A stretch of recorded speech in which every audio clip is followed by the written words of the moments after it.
From the News Channel 5 Network, this is MorningLine.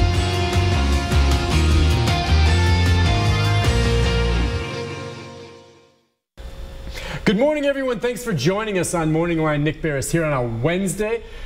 I hope you're doing well. It's kind of wet out there. If you're not heading out, this is a good time just to sit in front of the TV, join in the conversation this morning. And if you want to send questions to us, we're not just on air today. We'll get the phone number up there where you can call to the phone, but we're also going to be streaming this program live on Facebook at newschannel5.com. If you want to go on there, follow us on the computer, and you can email us or send us messages of the questions, and we'll try to get those answered for you. And you're like, Nick, that's great, that's great. What's the topic of the show this morning? Well, once again, we have a law enforcement program. It's great.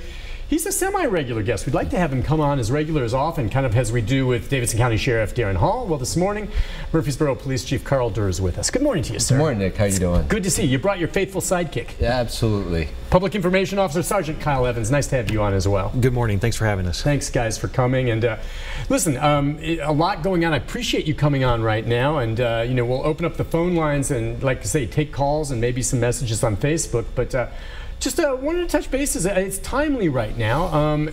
Let me give you an example. Here in Metro, I do the morning live hits, and in the past couple of weeks, there have been lots of shootings, up to 3 or 4 fatalities. A 14-year-old has been arrested for homicide with gun violence. Now I'm talking about in Metro.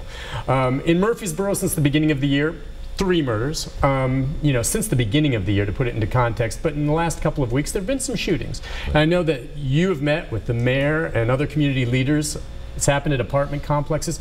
Address a little bit what you see happening right now. And is this just, is it a spike in a vacuum? Is it something that's a trend? What do you think?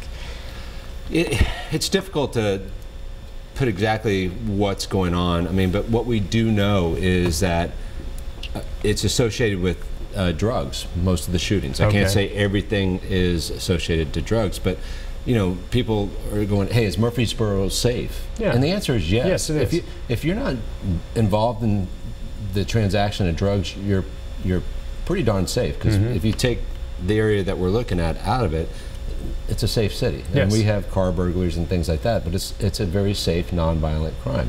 But we do have elements that are in there that are committing some terrible acts, and our shots fired, the number of shots fired we have, especially at these apartment complexes, are off the charts in comparison of last year. So we are seeing violence uptick.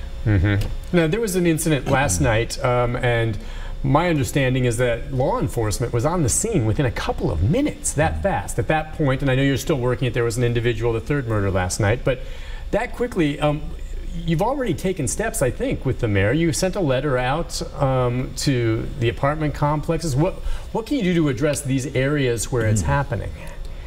Well, you know, we internally had conversations with the mayor and our city leaders and discussing what's going on. Sure. And then they've taken and in combined leadership, we've had discussions with MTSU. We've had discussions with the apartment complex. I mean, it's serious enough that some of the owners for the apartment complexes drove from Atlanta yesterday to meet with... Is that right? Yes. They've responded to this then now. So they're responding. And in fact, some of the apartment complex management teams are meeting on their own to discuss what can they do to make this better. Because we all have a piece of ownership. When people go, this is a police problem, no, this is not a police problem. This is a community problem. And when I say community, it's police. We're part of the solution. City leadership's part of the solution.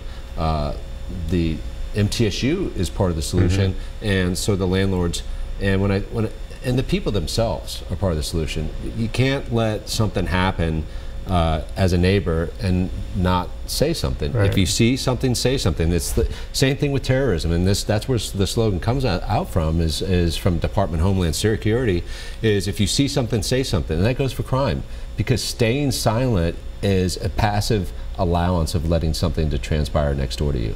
So you've got to be vocal, you've got to be engaged in the community. If you see something, say something. Okay, and specifically, besides saying something, you've increased your patrols. Law enforcement can do what they do. What are you going to recommend to apartment complexes that they could do more?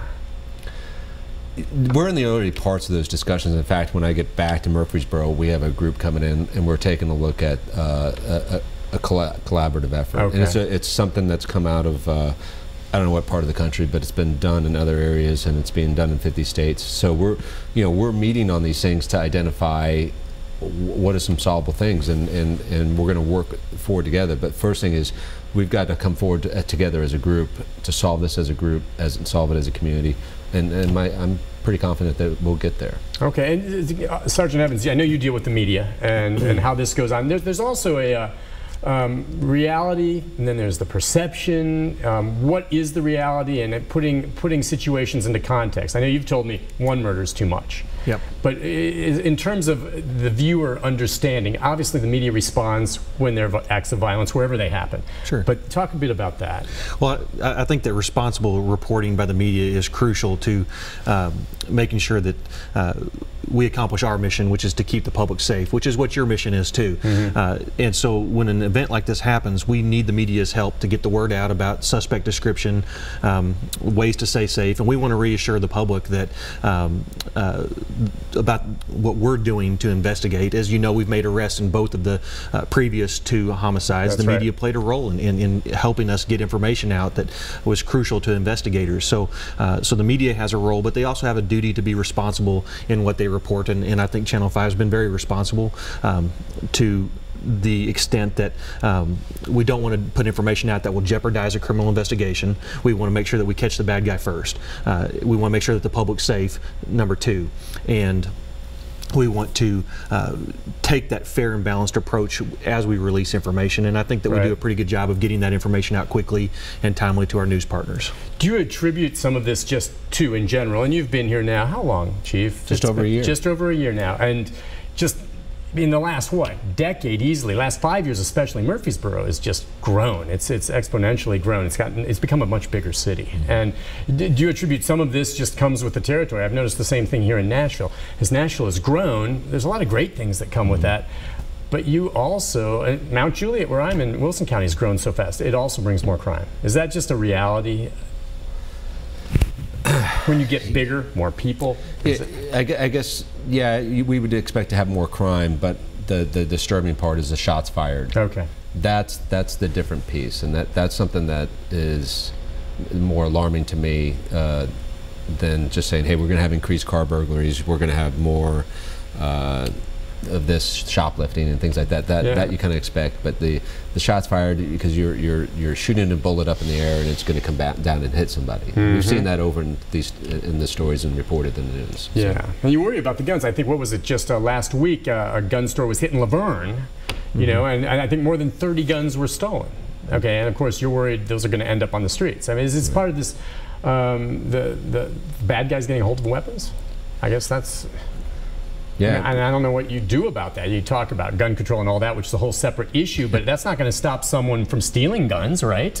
The bad guys are still going to get it. You know, shots fired, that's a symptom of more people being weaponized? I look at it as more of a behavior of people not valuing life. Okay. I mean, that's a cultural thing then, to some degree. Exactly. I mean, it's one thing to own a weapon, but then to actually shoot a weapon at somebody is a whole different story. And we're seeing in a couple of the last homicides that you look at what they shot them over, it's lack of value of life. A couple $100 worth of marijuana or whatever drug it is, and you're shooting somebody over that. There's no value. So it's a deeper issue than somebody having a gun. And as you said, you think in your mind, it's almost all a situation involving drugs most of the time.